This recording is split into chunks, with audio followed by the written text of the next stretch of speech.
যেগুলো সব তুচ্ছ বিষয় মনে হবে ভাইরা আমার। ঠিক একইভাবে ঠান্ডার সমস্যা আছে, এই অজুহাতে আপনি ফরজ নামাজ পড়লেন না, জিনা জায়েজ নাই।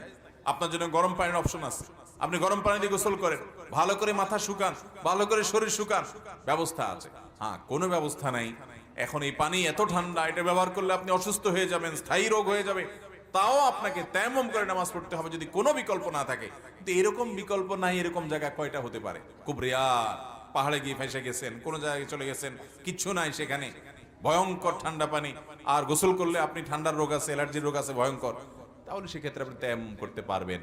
কিন্তু গরম পানির অপশন থাকতে, তায়াম্মুমের অপশন থাকতে, আরো বিভিন্ন অপশন থাকতে আপনি নামাজ পিছাতে পারবেন। মুসলমানের জন্য নামাজটা হলো নিঃশ্বাস নেওয়ার মতো, যে নিঃশ্বাস নেওয়া ছাড়া আমি বাঁচবো না, নামাজ ছাড়া মুসলমান বাঁচবে না, তার ইমান টিকবে না, এরকম একটা বিষয়।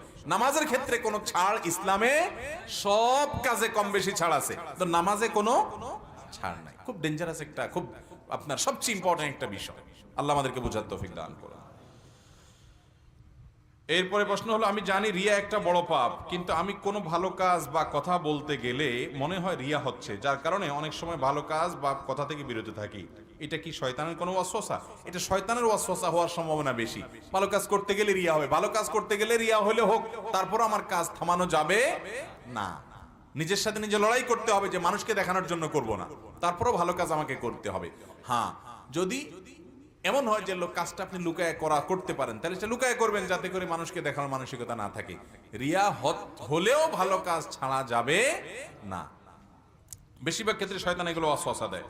এরপর প্রশ্ন হলো, আমি কলেজে পড়ি, আমার কাছে জেনা করার যতটা সহজ, বিয়ে করা তার থেকে 1000 গুণ কঠিন, সেটা আপনিও জানেন। কিন্তু আমি আল্লাহ তাআলার ভয়ে জেনা থেকে বিরত থাকার চেষ্টা করি, তারপরও নফসের ধোকায়, শয়তানের ওয়াসওয়াসা নিজের ঈমানকে সঠিকভাবে ধরে রাখতে পারি না। বিশেষ করে কলেজে গেলে, বন্ধুদের সাথে থাকলে এদের থেকে দূরেও থাকতে পারছি না, সম্ভব হচ্ছে না। আমার করণীয় কি? ভাইরা আমার, আলহামদুলিল্লাহ আমাদের অনেক যুবক ভাইরা হারাম থেকে বাঁচার জন্য এখন প্রাণপণ লড়াই করছেন, সংগ্রাম করছেন, নিজের সঙ্গে নিজে লড়ে যাচ্ছেন। এটা তাদের ঈমানি তাড়নার কারণে, তাকওয়ার তাড়নার কারণে। আল্লাহ রাব্বুল আলামিন এরকম যুবকদের প্রশংসা কোরআনে কারীমে বলেছেন, ইন্নাহুম ফিতয়াতুন আমানু বিরাব্বিহিম ওয়াজিদনাহুম হুদা। আসহাবে কাফের যুবকরা, তারা ঈমান এনেছে এবং এজন্য তারা হারাম থেকে দূরে সরে গেছে, শিরক করবে না বলে এলাকা ছেড়ে চলে গেছে। আল্লাহ তাআলা তাদের হেদায়েত বাড়িয়ে দিয়েছেন, ইতিহাসে তাদের আলোচনা উল্লেখ করেছেন। এই যুগের যুবকরা, বিশেষ করে জেনার হাতছানি চতুর্দিকে, আপনারা বাঁচতে পারছেন না, সূরা ইউসুফটা বিশেষ করে পড়বেন। কোন সূরা পড়বেন?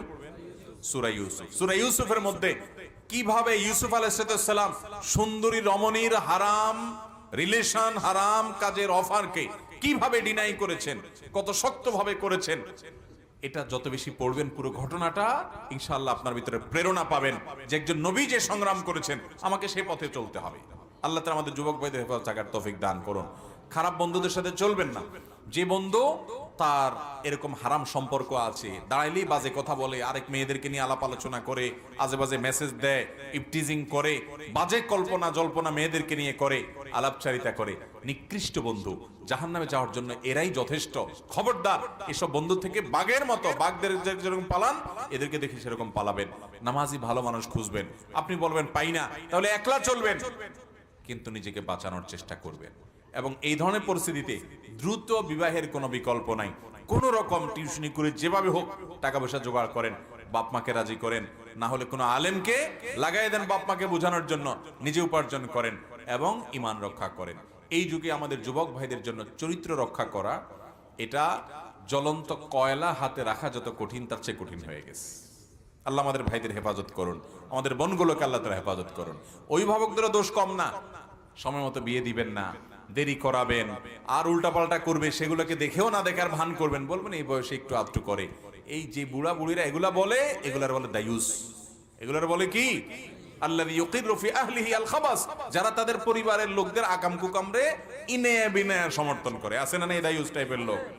আল্লাহ আমাদের সবাইকে হেফাজত থাকার তৌফিক দান করুন।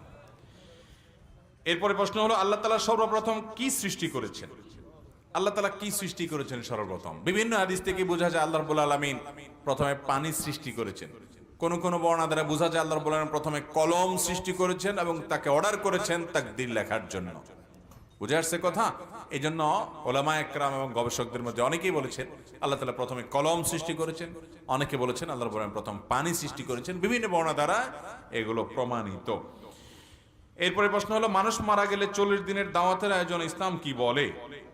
মানুষ মারা যাওয়ার পর যে মারা যায় তার আত্মীয় স্বজনদেরকে এলাকাবাসী খানা খাওয়াবে, কারণ তাদের মন খারাপ, প্রিয় মানুষকে হারায়, রান্না করার মানসিকতা নাই, তাদেরকে রান্না করে খানা খাওয়াবে। এটা হলো সুন্নাহ।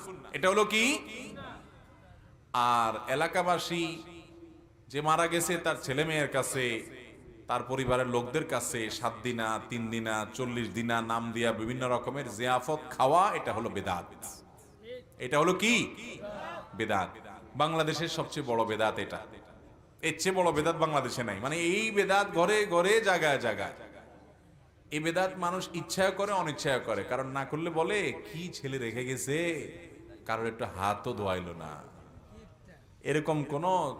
এরকম ছোট লোক আছে না নাই? এগুলো না জায়েজ কথা। আরে ভাই, মানুষ খাওয়ায় হলো খুশি হলে। মানুষ খাওয়ায় কখন? বিয়ে করছেন, নতুন বউ ঘরে আসছে, খুশির ছোট অলিমা খাওয়ান। আল্লাহ একটা নতুন বাচ্চা দিছে, এজন্য খুশি হয়ে আকিকা খাওয়ান। ছেলে 12 রেজাল্ট করছে, খুশি হয়ে মানুষের মিষ্টি খাওয়ান। মানুষ খুশির চুটে সাধারণত একজন আরেকজনকে খাওয়ায়। আমার বাপ মরছে, মা মরছে, প্রিয়জন মরছে, আমি কি খুশি যে আমি আপনাদের খাওয়াবো? এই জন্য আপনারা শক্ত ধরবেন, গো ধরবেন, যে মানুষ বখিল বলে বলুক, কৃপণ বলে বলুক, আমার বাপ মা মারা গেছে, এলাকাবাসী তোমাদের আমি অন্তত খাওয়াইতেছি না। যদি বাপ মার পক্ষ থেকে দান করতে হয় তো গরিবরে 1 বস্তা চাল কিনে দেন, একদিনে বাজার করে দেন, 2টা মাছ কিনে দেন, তাদেরকে 2 কেজি গোশত কিনে দেন, এক বেলার খাবার কিনে দেন, তাদেরকে সহযোগিতা করেন। কিন্তু এলাকাবাসীকে হাত ধোয়া খাওয়াবেন না। মনে হয় যে বিয়ে বাড়ি, সামিয়ানা টামিয়ানা টাঙ্গায় এমন ভাবে খাওয়াইতেছে, মনে হয় যে বিয়ের অনুষ্ঠান। ঠিক না বেঠিক?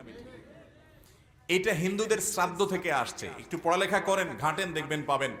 গুগলে গিয়ে সার্চ দেন, তালিব বেশর অফালা আকার দয়ের পিঠে বড় ধ।